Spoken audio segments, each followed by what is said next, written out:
Alors, par rapport aux personnes qui voilà, rencontrent des difficultés par rapport à la libido, souvent on se plaint quand il y a un peu des extrêmes, ou un décalage trop grand par rapport à des dires, donc soit trop peu. Et c'est souvent la question du trop peu qui intervient, ou bien euh, un décalage par rapport au partenaire. Il y en a un qui veut plus que l'autre. Et moi, j'aurais envie de conseiller de se réfléchir sur qu'est-ce qui est appétitif pour vous. Parce qu'en fait, dès que c'est appétitif, on a envie. Et donc, c'est de réfléchir sur qu'est-ce qui me met en appétit. C'est comme manger, c'est lié au plaisir, la nourriture est liée au plaisir. Qu'est-ce qui me fait saliver? Qu'est-ce qui me donne envie? Il y a toujours des choses qui nous mettent qui nous font avoir des papillons dans le ventre ou des étoiles dans les yeux. C'est ce côté où il y a toujours quelque chose qui existe, qui est possible, même si c'est un rêve. Mais justement, rêvons, pensons. Il faut penser grand, faut imaginer voilà, des choses super belles et se projeter dans quelque chose où il y a un possible, un changement possible. Et parfois, c'est vrai que par exemple, si c'est un baisse de libido intense, ben parfois, ça va avoir une vision holistique du problème. Regardez quelles sont nos habitudes qui encouragent ou handicapent ou amplifient le problème, enfin voilà, causent plus de problèmes que de solutions. Est-ce qu'il n'y a pas avoir une approche par rapport au physiologique et au médical? Est-ce que j'ai pas des carences dans des vitamines ou que sais-je, ou hormonales?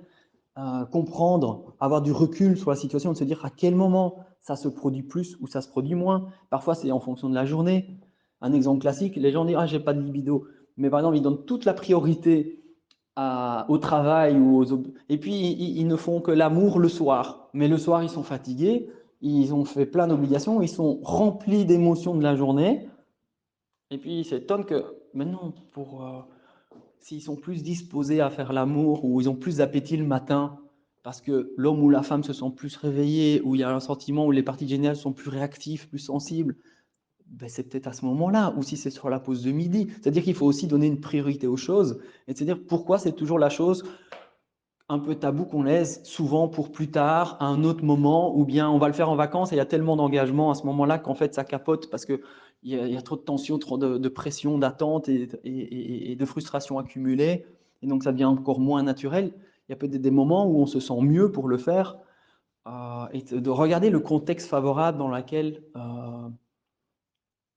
on peut simplement se mettre, parce que souvent c'est le contexte qui crée des difficultés. La personne en soi, c'est parce qu'elle est mise dans un contexte de difficulté, de carence ou d'opposition qui fait que ça va moins bien. Donc, ce que vous pouvez faire comme stratégie, c'est par exemple faire un tableau en disant, par rapport à mon problème de libido, quel qu'il soit, faites un tableau en 5 colonnes. Vous écrivez dans la colonne de gauche tout ce qu'on doit arrêter, vous devriez arrêter pour vous saboter, pour arrêter de vous saboter ou créer des problèmes. Qu'est-ce que vous décidez de dire, ça, il faudrait que j'arrête, parce que ça, c'est contre-productif.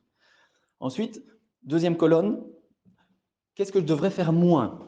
Pas arrêter nécessairement, mais en tout cas faire nettement moins. Colonne du milieu, qu'est-ce que je continue à faire? C'est-à-dire c'est favorable, c'est bien, c'est quelque chose d'encourageant ou nécessaire, ça je continue à faire. Ensuite, quatrième colonne, qu'est-ce que je devrais faire plus que je ne fais pas assez? Et la cinquième colonne, la dernière, qu'est-ce que je dois faire de nouveau ou qu'est-ce que je pourrais faire de nouveau pour améliorer la situation? Et soyez créatifs, laissez libre cours. Et comme ça, vous voyez que la situation, elle n'est pas juste bon, mauvais, simple ou à 2 pixels ou un peu euh, manichéenne, hein, bon, mauvais. C'est de regarder déjà un spectre à 5 colonnes qui vous permettent de donner de la clarté et d'ouvrir votre champ des possibles. Et ensuite, voir comment vous pouvez vous mettre en mouvement. Qu'est-ce qui peut contribuer à tout ce phénomène? Parce que dans les solutions, c'est des solutions concrètes d'environnement, de contexte, de relations, de moments de la journée. Parfois, c'est l'habillage, comment on se met en valeur, comment les autres. Il y a toujours des choses qui nous mettent en appétit. C'est juste que parfois, on s'y déconnecte, on oublie que c'est ça, et c'est souvent des choses très, très pragmatiques, en fait, de se sentir bien avec soi et de redonner goût à la vie. Parce que souvent, les problèmes de libido, on a tendance à mettre la sexualité comme quelque chose qui est à part dans la vie, alors que la sexualité est une expression de l'énergie vitale. Et donc, souvent, quand une baisse de libido, on a souvent une baisse d'appétit dans la vie. On est un peu frustré, on ne s'épanouit plus dans son travail, dans ses relations. Il y a quelque chose qui, voilà, on s'éteint. En fait, il y a vraiment quelque chose. C'est un signal de dire, waouh, dans ma vie, il y a un truc qui ne va plus. j'écoute plus ma petite voix, j'écoute plus mon intuition ou ce qui me met en jeu, mon désir profond, et je m'efface. Donc on voit que ça s'exprime dans la sexualité, mais le problème, il est ailleurs. Qu'est-ce qui se passe dans la vie qui fait que je perds ma vitalité? Voilà, ça a quelques pistes de réflexion.